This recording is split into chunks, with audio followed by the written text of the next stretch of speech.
Every time I hear some blue pill zombie say that men's rights activists are a mirror image of feminism, I get the urge to grab them by the scruff of their neck and rub their face and their words, sort of like you rub a puppy's nose in it when he piddles on the floor. Of course, I'd never actually do that, to a puppy anyway. There are better ways to teach dogs, and they are far better learners than blue pill humans. To be fair, though, I've also heard some red pill guys, a few who identify as MGTOW, coming up with the same conclusion. Adding to that from the MGTOW fringe, I've heard even more frequently that MRAs want to work with the system, that we want to make enough changes in the system to lead men right back onto the plantation. What can I say? MGTOW is a great philosophy, pure gold, but it can't save you from stupid. Now, cue the comments for some moron to rush in and accuse me of attacking MGTOW. Such is life. I love it when proven right without any real effort on my own part. With no shortage of misrepresentations about MRAs around, I thought I'd do a talk about what I think it means to be an MRA. As the founder of A Voice for Men, the flagship website of the men's rights movement and recent recipient of the SPLC's Speaking Uncomfortable Truth is Hate Award, I want to point out a few things about us so-called mirror images of feminists. AVFM has never lobbied for new or changing laws. We've never sent people to Capitol Hill to try to speak with deaf and dumb, bought and paid for politicians. We've never officially endorsed a politician, though I have to admit that Donald Trump has certainly tested my resolve on that particular policy. Now, there are people out there trying to do all the system changing that AVFM is being credited for, or rather I should say, being accused of. They're trying to change custody laws, pushing for shared parenting and restructuring or even eliminating child support. There's even a group, Save Services, trying to push out the crusty old pork barrel of the Violence Against Women Act in favor of a gender-neutral Family Violence Act. There are groups like FIRE, the Foundation for Individual Rights and Education, that is acting as a constant thorn in the side of academic feminists. But again, they are not MRAs. Indeed, one thing that all these groups share in common is that the last thing they want to be called is MRA. They are scared shitless of the label and carefully avoid any public affiliation with anyone known as a men's rights activist. Most of them turn their noses up at places like A Voice for Men, sometimes publicly, even as most of them quietly send me their press releases and blind copy me on their group emails. And this is where some misunderstanding of MRAs originates. The people actually pushing for legal change on behalf of men and families reject the label of MRA, and that was the case before AVFM ever existed. And the people who accept the label MRA, with almost no exceptions known to me, don't have anything to do with political or legislative activism, and in fact spend most of their time encouraging men to avoid the multitude of traps in their path in modern life, marriage among them. Well, there was that time we helped lead the charge to go after corrupt prosecutor Mary Kellett's job in the Vladeck Filler case. But even that wasn't an attempt to fix the system. We don't see the system as fixable. We just wanted to inflict pain on a corrupt, misandric prosecutor because it was the fun, entertaining thing to do. And this brings me to the point of today's talk. What MRA means to most everyone who accepts the label is a form of activism that is much more powerful and currently much more successful than what other men's advocates are doing. To take the closer look at that, we visit the late 1960s. The personal is political. It was a second-wave feminist mantra that caught fire.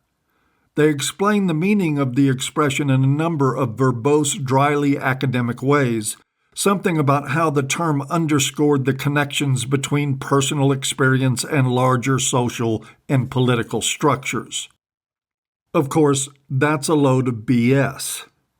The personal is political means exactly what it says. The politicizing of personal relationships. Women bought into an ideological war against men and waged it not only in the social contract between men and women, but in the bedroom as well. This is what feminism is and always was.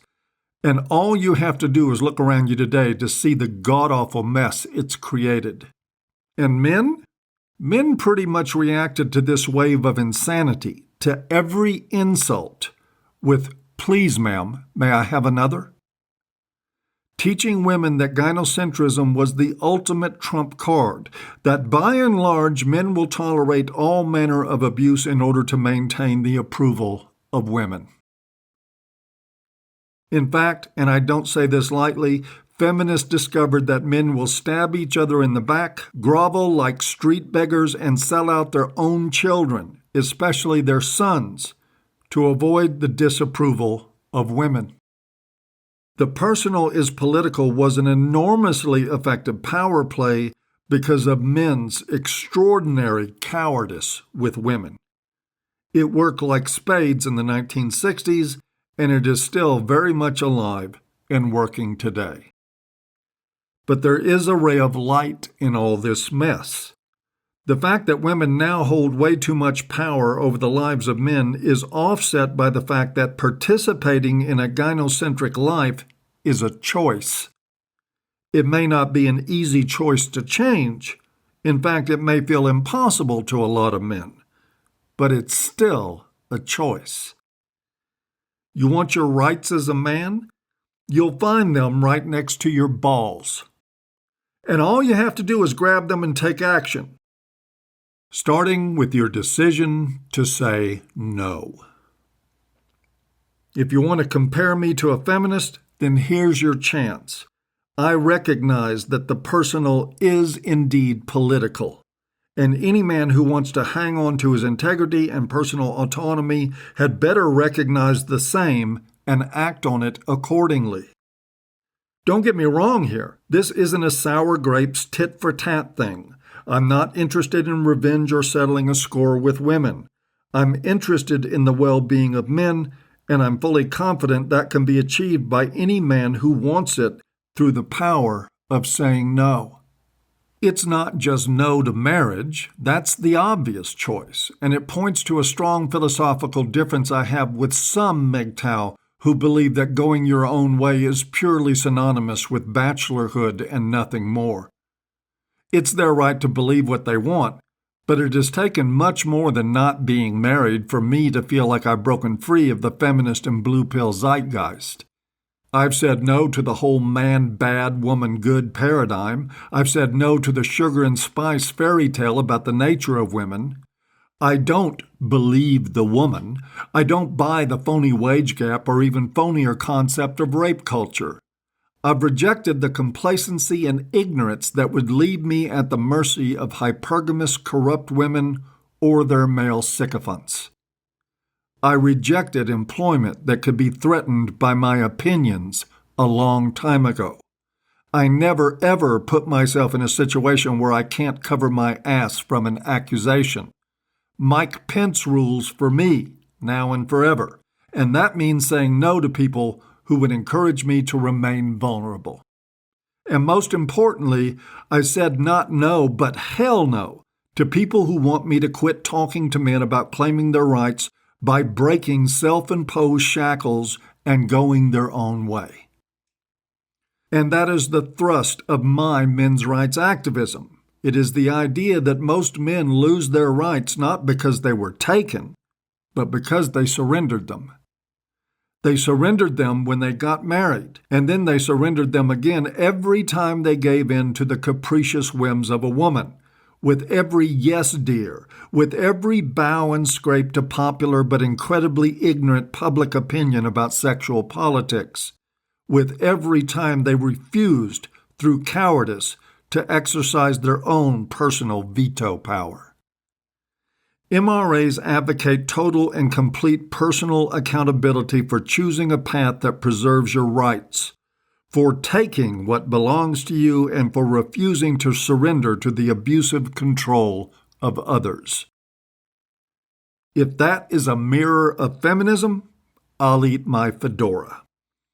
Feminists, under the pressure that MRAs put on themselves to maintain their own agency, would shrivel up and die like begonias in a blast furnace. This is why the media, feminists, white knights, the SPLC, college administrations, and other groups can coalesce and do their damnedest to shut us up, only to meet failure, only to meet more people identifying as MRAs and more people agreeing with what we have to say. Their only real power is the power to control the timid, to manage and govern the unprincipled. Against values-based, determined human beings, these so-called powerful entities have to struggle mightily to even qualify as a nuisance. And that is the moral to this story. If you want to protect your rights, the best shield you have is your balls. The best sword is your spine. And the awesome power of the pen can be brought into focus with the utterance of a single word. No. Remember that, and you'll have the best shot at a happy life. Forget it, and you paint a target directly on your back. And that is it for today's talk. As always, I hope you've enjoyed, even if you haven't, and we'll see you next time.